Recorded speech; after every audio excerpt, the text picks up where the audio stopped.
So we have the screen. We follow the screen tonight. We are doing the last lesson tonight on a series called "Growing Old Gracefully." I would like to take a different tack tonight and look at the needs of older people. And then the point that I want to make tonight is that we certainly uh, every older person needs somebody to look after him or her, but in the end, we need each other. And therefore, as we read earlier this evening, we read the passage from Second Timothy chapter 4. We saw how the Apostle Paul said to Timothy, and he asked him various things.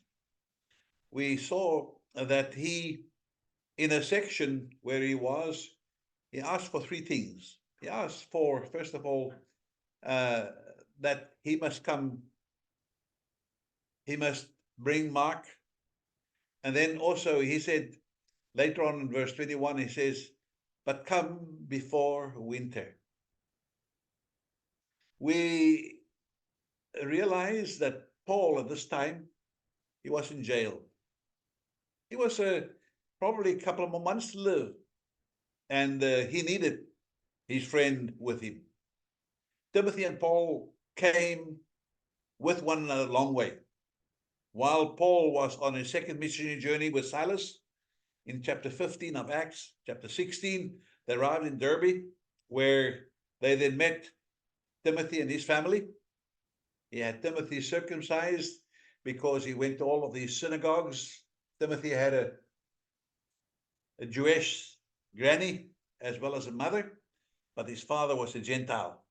And therefore he had him circumcised because they went to all of the synagogues. Uh, During this ministry, it's amazing that Paul in chapter 16 uh, asked Timothy to go with him. He was the third person in that party, and later on in Troas, and also Luke joined that party, and they went to Philippi, the first city in Europe that they evangelized. And that's in chapter 16, where we know where Lydia was baptized, and later on when also the jailer. But shortly after that, when they left the town, Paul would send Timothy and Silas back to encourage the congregation at Thessalonica, because Paul was there only for 3 Sabbaths and he had to leave. So he sent them back. So we see very, very early on, Paul had a trusting relationship with Timothy where he could send him back. Various times in his ministry, Timothy played a vital role. And especially in a third missionary journey, Timothy was part of it, spent some time with him. But while Paul was in jail, we know that he was taken in custody in Jerusalem. And in Jerusalem, he was put in jail for a couple of nights, and then he was sent to Samaria. And there he stayed until he appealed to Caesar. And then he was sent to Rome. We know that in the Acts chapter 27 and 28, a detailed description of how he then went and the boat wreck, as well as his arrival in Rome. During that first imprisonment, round about the years 60 to 62, when he was in Rome, he was not in a physical jail. He stayed in his own residence, and although he was in house arrest, history tells us that he was then released while he was in jail. During that period of time when he was in house arrest, he wrote 4 books: Ephesians, Philippians, Colossians, and also the book of Philemon.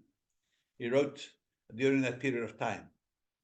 He was then released according to history, and while he was released, he wrote then what is commonly known today as the pastorals, first and second, first Timothy and Titus.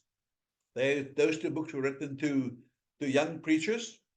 They were not really pastors. They were people who did the Lord's work, but through the history, they are called pastorals.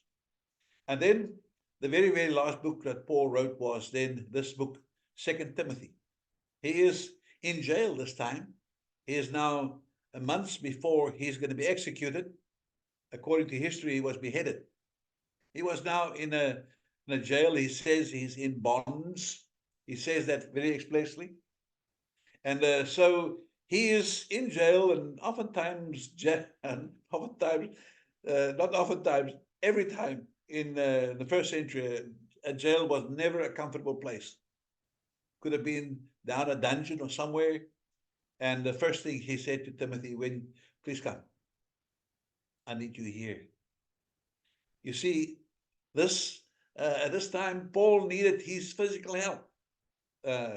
He probably depended upon Timothy to write for him, or whatever the situation might have been. Paul, we know, used other people to write for him. As you read in Romans chapter 16, verse 23, you'll see there's a man called Tertius who wrote for Paul. Paul dictated to him and he wrote down. But here he needs now Timothy. Timothy probably could go out and go and do various things for him. Although Paul was in jail, he did not look upon this as an imposition. He looked upon this as an opportunity to serve. And therefore, he had sent various people, various ways to go and do the work. And this is why he says only Luke is still with him. Luke, he met the first time in Acts chapter 16, when Luke joined him from Troas to go and do some work. Luke stayed behind in Philippi, and at various other times he then joined him. But on this last trip to Rome, Luke was also part of that scenario. He was part there. And now, around AD 66, here Paul is now in jail for the final time. He needs physical help. He needs somebody to stand by him, somebody to do things for him. But we also see that he needs some basic requirements. He says to Timothy, when you come, bring my cloak. A cloak was very, very important to people those days, especially to the poor. During the summer, it was a place where you could make a shadow out of your cloak. But in wintertime, certainly, you would have needed it. And here, Paul then told Timothy, come, make sure that you come before winter. He says to him, probably also in this, I'm going to need my cloak during winter time. Yes, the winter was coming, and the time to see Paul has become limited. His time on earth was limited. But not also did he need Timothy's physical help, his basic requirements, but he also needed mental stimulation. And therefore he says, when you come, pick up my books, but especially the parchments. The parchments were very, very expensive those days in order to make it. It was made out of vellum. Vellum is when you take skin and you work through the skin and you get it nice and smooth, and then you write on that. That was a much, very, very, very expensive commodity. And Paul then says to his friend, please, when you come, bring me my things for the mental stimulation. We would like to read, we're going to study, first of all, we're going to talk about the physical health. We know that as we grow older, we're also going to need others and rely on other people. It's never easy for an older person to lean on somebody else. Because according to me, there's only one person who can do something perfectly, and that's me. And oftentimes when you ask somebody else to do it, they can't do it as good as you do, but you have to grin and bear. You say, okay, we will allow for them to do it. And in this way, we know that as we grow old, we rely on others. Some things that we used to do becomes impossible. My good friend Kathy Guthrie said, Hetty, uh, uh, a piece of writing that says, climbing mountains at my age, it's even hard to get into my underwear these days. Yeah, there are some things where it becomes more difficult to live, and things that we could before do with ease has become impossible. Also, I want to make a point here that as old people becoming older, it establishes an opportunity for the church to be involved. There are so many things that we can do, so many ways that we can help older people. If we are just there, I guarantee you, when you go to an old age home and you talk to a person, they will immediately talk to you and tell you long stories. Next time they'll come, they'll tell you that same long story. And then you come there again, they will tell you the third time the same long story, and they will enjoy it just as much as the first time. And I hope that you will never tell them, they told me this already. You will just enjoy it because that person can still talk to you. And therefore, as we look upon this tonight, we see that Paul says to Timothy, Timothy, I need you. In verse 21, he says, Timothy, I want you to come before winter. Winter time was difficult to travel on the Mediterranean with the boats and so on. Remember those days they did not have steel boats; they had these wooden boats, and it was because it was such treacherous weather and difficult situations. The majority of big boats then were spent in harbors where they were sheltered from the storms. And therefore, for he tells Timothy, you better come before winter so that you are here. I pray that when older people ask us to do something, that we will not wait too long, so that the time will be gone for us to help. We'll have more to say about that. But he says in verse 11, he says to Timothy, and when you come, bring Mark with you. Now, Mark has got quite a history. That when Paul and Barnabas went on their first missionary journey in chapter 13 of Acts, they took John Mark with him. John Mark was at that time, he was with them as they were in Antioch of Syria. They went to the island of Cyprus, and John Mark was still there. And then they sailed north to the coast of Cyprus, of Asia Minor. And there, John Mark turned around. He went home. And as a result, Paul and Barnabas finished their first missionary journey by themselves. In chapter 15, Paul and Barnabas had to go to Jerusalem first for a conference. And when they came back, the two of them discussed, let's go and do a visit to all the congregations we established during the first missionary journey. Great. Barnabas says, yes, and we will take John Mark with you. And Paul says, John Mark is a quitter. He will not go with us. In fact, there was such a big difference of opinion that Barnabas took John Mark with him to Cyprus, and Paul then took a man called Silas. Thank you, Hetty. He took Silas with him, and then the two of them walked around the Horn into Asia Minor. Second mission journey happened around 52 to 54 AD. Now, it is around 14 years later. Little boys grow up in 14 years. Things that has happened in your life, you can forgive and forget in 14 years. And Paul says to Timothy's friend, when you come, bring Mark because he is useful to me. There's a great lessons there for us. And I think that the work that Barnabas did with Mark is commendable, because we see a reunification here where this young man who might have been in an awkward situation now has become useful to Mark, to the Apostle Paul. Let us realize that there comes a time when winter is coming. I would like to read this poem by John Foggett. He says, around the corner, I have a friend. In this great city that has no end, yet days go by and weeks rush on. And before I know it, a year is gone. And I never see my old friend's face. For life is a swift and terrible race. He knows I like him just as well as in the days when I rang his bell and he rang mine.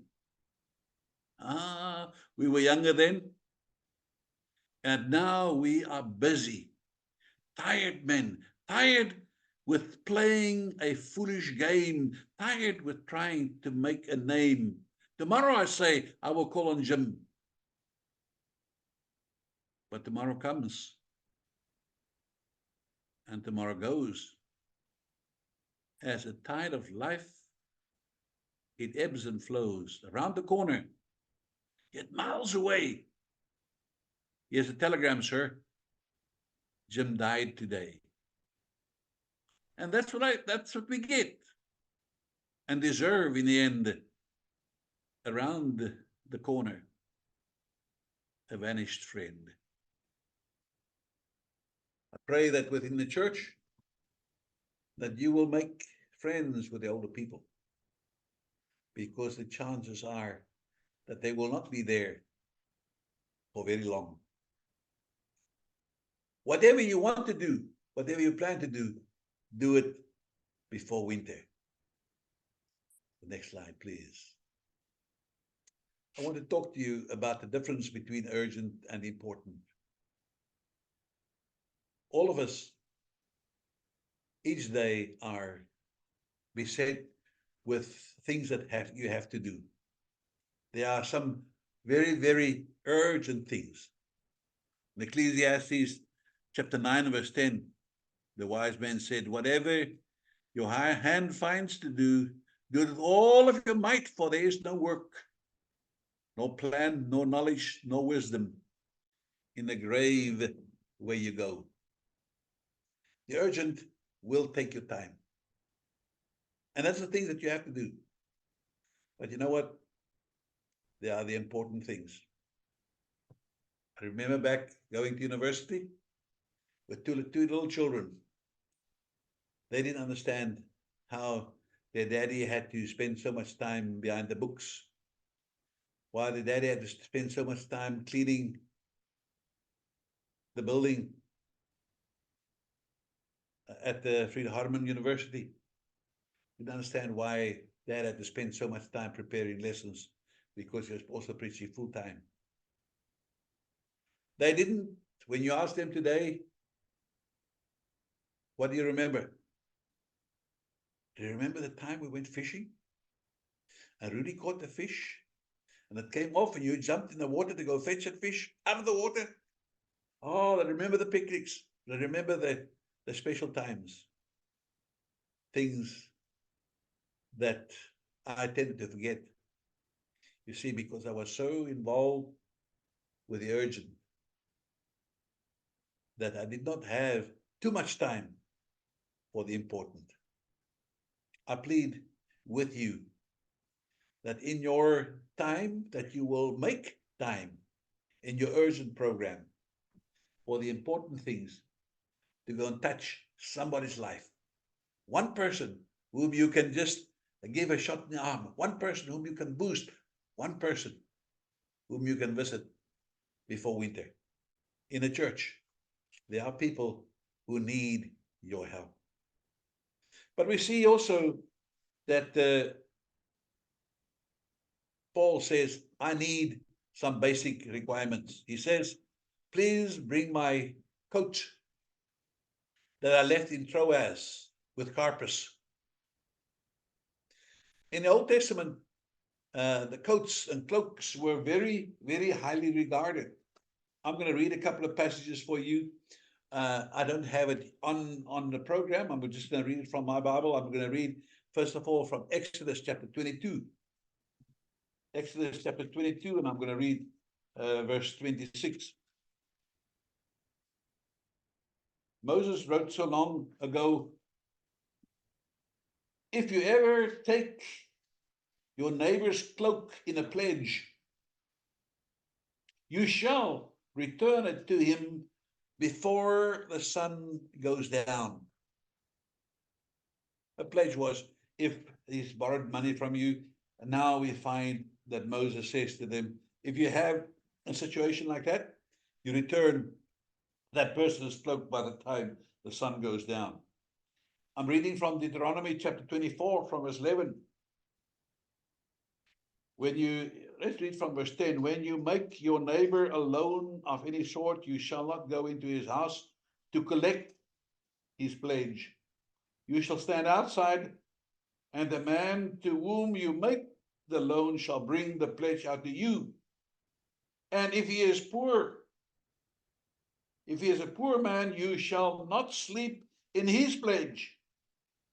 You shall restore to him the pledge as the sun sets, that he may sleep in his cloak and bless you. And it shall be righteousness for you before the Lord your God. So we see that cloaks then had a very important role. And even a pledge, if you had a poor man's pledge for a cloak, you could not keep it the night, you had to give it back. Paul had need of the very, very basic things in his life. In this jail, in the cell where he was, he needed that cloak. But even the basics in life sometimes are hard to get. And the older we get, the more difficult it becomes. We have in our congregation, I can think of one person who probably retired some 15 years ago. I guarantee you, if you retire now, in 15 years ago, the savings that you have is worth very, very, very little. And therefore, times are becoming harder. We all know that the budgets is running tight these days in South Africa because the price of commodities, because of various factors, the things that are getting more and more expensive. Thinking about food, we're thinking about clothing, we're talking about shelter. In Acts chapter 6, verse 1, we find that the first problem that the apostles had was in Jerusalem in Acts chapter 6 verse 1. Now in these days when the disciples were increasing in number, a complaint by the Hellenists rose against the Hebrews because their widows were being neglected in the daily distribution. There was some food distributed, and so that somehow or another the Jewish widows had the first choice. As a result of that, of course, the apostles made a ruling and they said, you guys pick men who can handle the situation. And when you read Acts chapter 6, you will see that because it was the Grecian widows who were overlooked, that they picked 7 Grecian men who then became instrumental in serving their mamas, their grannies. They knew the needs of the Gentile women, and therefore they could then minister to them in the best possible way. In James chapter 1, verse 27, beautiful verse where James then tells us that that pure and undefiled religion before God and the Father is this, that we take care of the needs of the widows. I'm reading, religion that is pure and undefiled before God the Father is this, to visit the orphans and the widows in their affliction, and to keep oneself unstained from the world. When he's talking here in this translation, when you visit them, certainly it's not only socially. Socially is possibly the first visit when you go to certain what their needs are. But the second time, hopefully, you will not go empty-handed. you will go with something where you will be able to help that person. In 1 Timothy chapter 5, Timothy, Paul writes to Timothy about the women and how that they needed some help. I'm reading 1 Timothy chapter 5 from verse 3. He says, honor widows who are truly widows.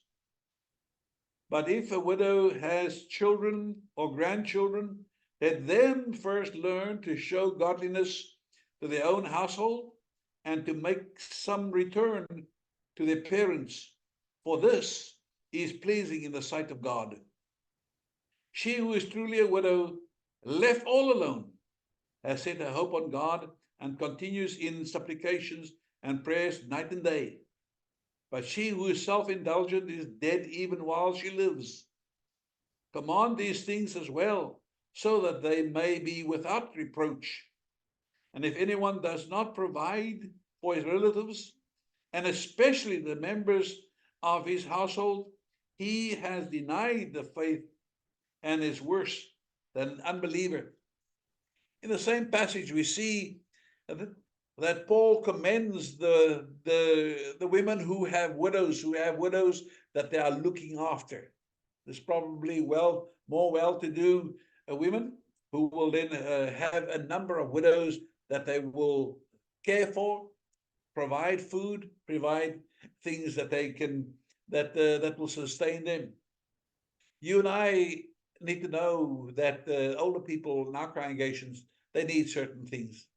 Some of them need the very, very basic requirements, like food, like a healthy plate of food. Some of them cannot cook for themselves anymore. And to buy a plate of food is relatively cheap, but at the end of the day, if you save on one meal a week and you provide that meal for a widow or for widows somewhere, what a beautiful example you will be setting for the church and for that person whom you are helping. I want you to know that by helping an older people, a person like that, you will be helping yourself. When you see the joy, when you see the appreciation, when you see the thanksgiving in that person, when you are doing that kind deed to that older person. But the third thing that we want to talk about tonight is the fact that Paul also needed some mental stimulation. He says, when you come, please bring my books, but especially the parchments. I already mentioned how expensive the parchments were. When we get to heaven, I want to talk to Paul. I want to talk to him what books he had, what that was most enjoyable by him, and what parchments he had. This would be an interest that I have, and I want to talk to him about that. But here, this man is now in jail. He does not have those important literature that he can feast his mind on. You see, a healthy mind is useful to all.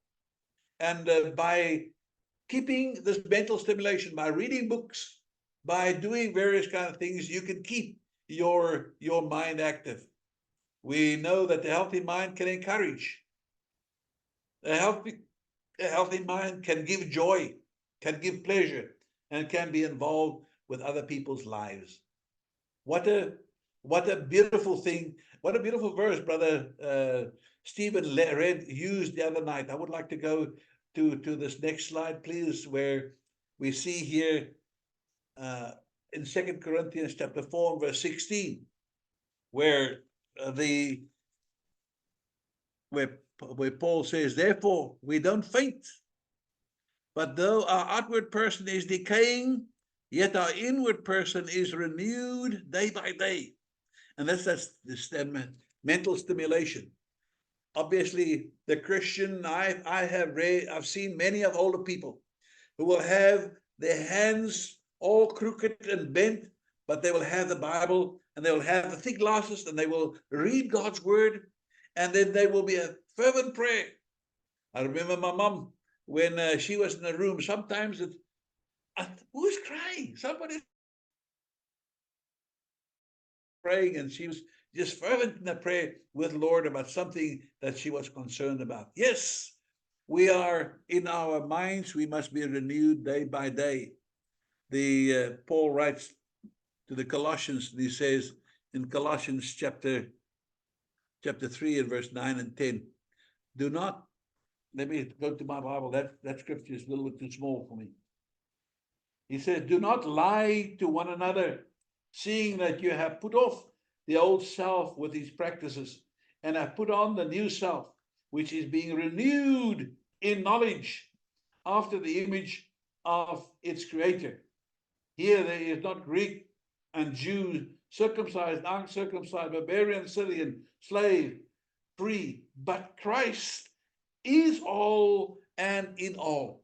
What a growth you and I should have in Jesus Christ. And therefore, we're doing this by mental stimulation. Mental stimulation, we need that. And whatever way you as an older person stimulate your mind, it's going to be useful, because the longer you can keep your mind useful, the better it is for you and the people around you. This is one of the things that I personally, if I must confess to you, this is what I'm scared about. I hope I never become a burden to my children where my mind is useless, and I am now they have to care for this whole body. That would be a problem for me. And I pray that we will do whatever we can to be less of a problem for our children than we possibly can. Except in Ireland, the other day I saw a pamphlet that says, become old enough so that you can become a problem for your teenagers. I looked at that and I said, no, I don't think I want to do that. I don't want to become that old and become a problem to anybody. Mental stimulation.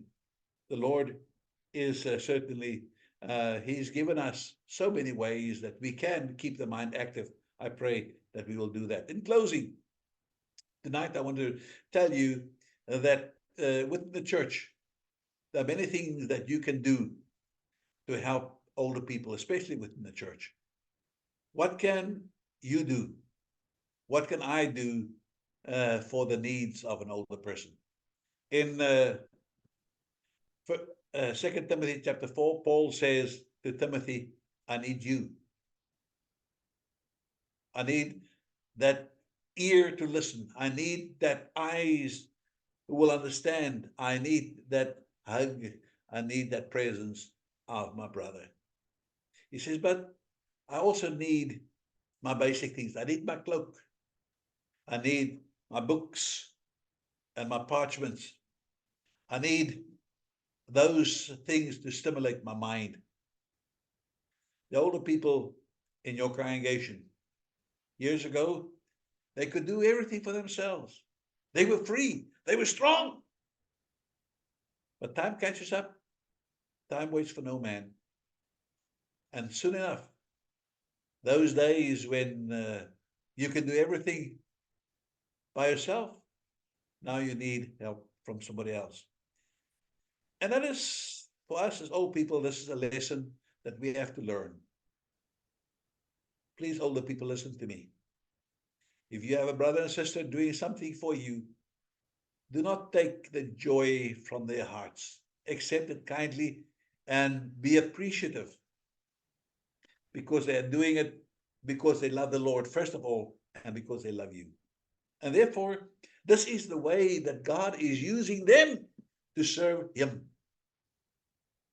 Allow them that opportunity so that they can serve you, so that they can receive the reward, as Moses wrote in Deuteronomy. May the Lord bless you as you look upon the needs of others, and as you try to alleviate those needs, and as you grow old gracefully. Let's sing our closing hymn.